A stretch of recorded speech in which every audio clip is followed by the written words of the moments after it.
तो Leeds test में जिस बात का डर था आखिरकार फिर से वही हुआ। सेकंड इनिंग में भी टीम इंडिया कोलैप्स की। राहुल और पंत ने जितनी बेहतरीन बैटिंग की थी उसको फिर से डुबोया है हमारे जो मिडिल ऑर्डर के कुछ बैटर्स थे और कुछ जो लोअर डाउन द ऑर्डर के बैटर्स थे। और टेलेंडर्स तो खैर उनको तो क्या ही कहा जाए बैटिंग में। लेकिन जिस तरीके से पिछली बार 41 रन पे 7 विकेट गंवाए गए थे, इस बार 30 रन के अराउंड 6 विकेट हमारे गिरे हैं। और अब नौबत फिर से ये आ चुकी है कि हम लोग अब ये डिस्कस करने वाले हैं कि मैच के आखिरी दिन टीम इंडिया क्या इस मैच को बचा पाएगी। एक समय ऐसा लग रहा था कि बहुत आराम से हम लोग अब इस मैच को जीत रहे हैं। पहली इनिंग में जैसे आपने देखा कि फर्स्ट इनिंग में जिस तरीके की बैटिंग हुई थी शुरुआत में, फिर सेकंड इनिंग में जिस तरीके से शुरुआत में बैटिंग हुई थी, तो ऐसा लग रहा था कि दोनों टाइम टीम इंडिया के पास एडवांटेज है और टीम इस मैच को आराम से जीत जाएगी। लेकिन अब फिर से हम लोग अभी चर्चा करेंगे जब चौथे दिन का खेल खत्म हुआ है, तो अब इस बात पे आ चुकी है कि 371 रन का जो उन्हें टारगेट मिला है, क्या टीम इंडिया इस मैच को बचा पाएगी। सुशांत, यही सवाल है, क्या टीम इंडिया इस मैच को बचा पाएगी? देखिए, अभी मैच पूरी तरह से खुला हुआ है और जो चीज़ है ना कि हम चाहते थे कि मैच पूरी तरह से नहीं खुला रहे। हम वो एडवांटेज चाहते थे कि हम या तो ये मैच ड्रॉ हो या हम जीतें। सिंपल सी बात यही है। और क्योंकि हमने देखा है कि इंग्लैंड ने किस तरह से बैटिंग की है पहली इनिंग में, और आज जब उनको 5-6 ओवर खेलना था तो वो खौफ में नहीं थे। वो मतलब पूरी तरह से एग्रेसिव बैटिंग कर रहे थे और 21 रन उन्होंने बना लिए।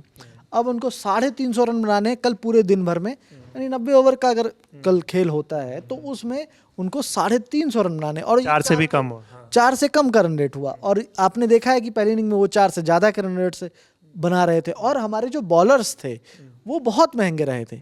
कुछ क्रैक्स खुले हैं, लेकिन अभी भी हेडिंगले की वो पिच बैटिंग के लिए बहुत अच्छी है। और ये जो आप बोल रहे हैं ना कि चिंता मुझे भी अब वो लग रही है कि 350 रन आपको बचाने हैं। दूसरी चीज़ ये कि बुमराह पे अकेले आप प्रेशर नहीं डाल सकते। पहली इनिंग में उन्होंने 24-25 ओवर कर लिया है। इसके बाद बहुत लंबा ब्रेक नहीं है क्योंकि 5 दिन का मैच चला गया, तो अब हमारे पास उनके पास भी बहुत ज़्यादा ब्रेक नहीं है। तो दूसरे मैच में वो खेलेंगे नहीं कई चीज़ें, और आप चाहोगे कि आप जीत के साथ कम से कम सीरीज की शुरुआत करो। उस लिहाज से अभी ये मैच पूरी तरह से ओपन है और बॉलर्स पे अब सारा दारोमदार है। क्योंकि बैटर्स तो जो आपने बोला ना कि 41 पे 7 पिछले मैच में और इधर 31 पे 6, तो वो कहानी लगभग सेम। और रवि, मैं बताना चाहूँगा 31 पे 6 तो वो अंत में 15 रन जडेजा ने बना दिए प्रसिद्ध कृष्णा। हाँ, वो प्रसिद्ध कृष्णा के साथ टिक करके खड़े होकर के, नहीं तो ये रन 14 पे 6 विकेट थे कुल मिलाकर के। जी बिल्कुल, जिस तरीके से 14 पर 6 थे। और ये हर मतलब पिछले मैच में, पिछली इनिंग में भी ऐसा ही कुछ देखने को मिला था कि एकदम से कॉलेप्स कर जा रहे हैं। इस इनिंग में भी ऐसा ही कुछ देखने को मिला है कि एकदम से कॉलेप्स कर रहे हैं, मतलब एक्सपोज हो जा रहे हैं। और जहाँ तक आप आपने बॉलिंग की बात की, बुमराह पे वर्कलोड भी आपको मैनेज करना है क्योंकि वो एक इंजरी से निकल के आए हैं। टेस्ट क्रिकेट है, लंबी बॉलिंग नहीं कर सकते हैं। छोटे स्पेल में भी आप लेके आ रहे हो, लेकिन आप बार बार उनको लेके आओगे। 20-25-30 ओवर आप उनसे बहुत ज़्यादा एक्सपेक्टेशन आपकी हो जा रही।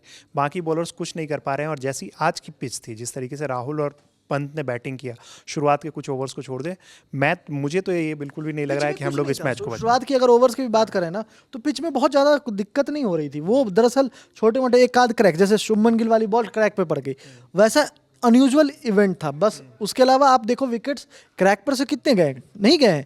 तो ओवरऑल जो चीज़ थी वो कंडीशन थी, जो सुबह में जो जिसकी आप बात बता रहे थे, उस समय थोड़े से ओवरकास्ट कंडीशन हो गए थे, बस उसका थोड़ा सा चैलेंज था।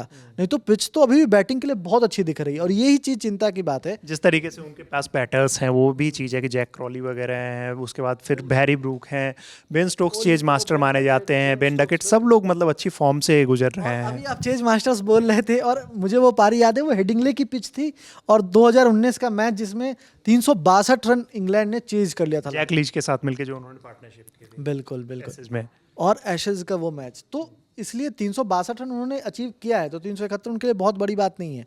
21 रन बन चुके हैं, अब 350 रन ही बनाने हैं। बिल्कुल, तो अब देखना होगा कि ये जो टीम इंडिया है, बैटर्स ने मतलब केएल राहुल और पंत, हम लोग लगातार उनकी तारीफ़ ही कर रहे थे। जैसे ही पंत आउट होते हैं उसके बाद जो विकेट गिरने का सिलसिला स्टार्ट होता है वो फिर थमने का नाम नहीं लेता है। राहुल के आउट होने के बाद से कुछ ही सेकंड्स में, कुछ ही मतलब ओवर्स में आपने देखा कि पूरी टीम ताश के पत्तों की तरह फिर से बिखर गई है। और ये अब टीम इंडिया पर भारी पड़ती हुई फिर से नज़र आ रही है। और फिर से ये नौबत आ गई है कि हम लोग यहाँ आज की जो रात है इसमें यही सोचते हुए, और कल सुबह जो होगी हमारी यही सोचते हुए गुजरने वाली है कि क्या टीम इंडिया इस मैच को बचा पाएगी। अब देखना होगा कल का जो दिन है आखिरी, वो निर्णायक दिन रहने वाला है। बाकी ये टीम इंडिया के प्रदर्शन को लेकर आपकी क्या राय है, हमें कमेंट बॉक्स में ज़रूर बताएं। मेरे साथी हैं सुकांत, मेरा नाम है रविराज। वीडियो को शूट किया हमारे भाई राशिद ने। देखते रहिए ललन टॉप स्पोर्ट्स। धन्यवाद।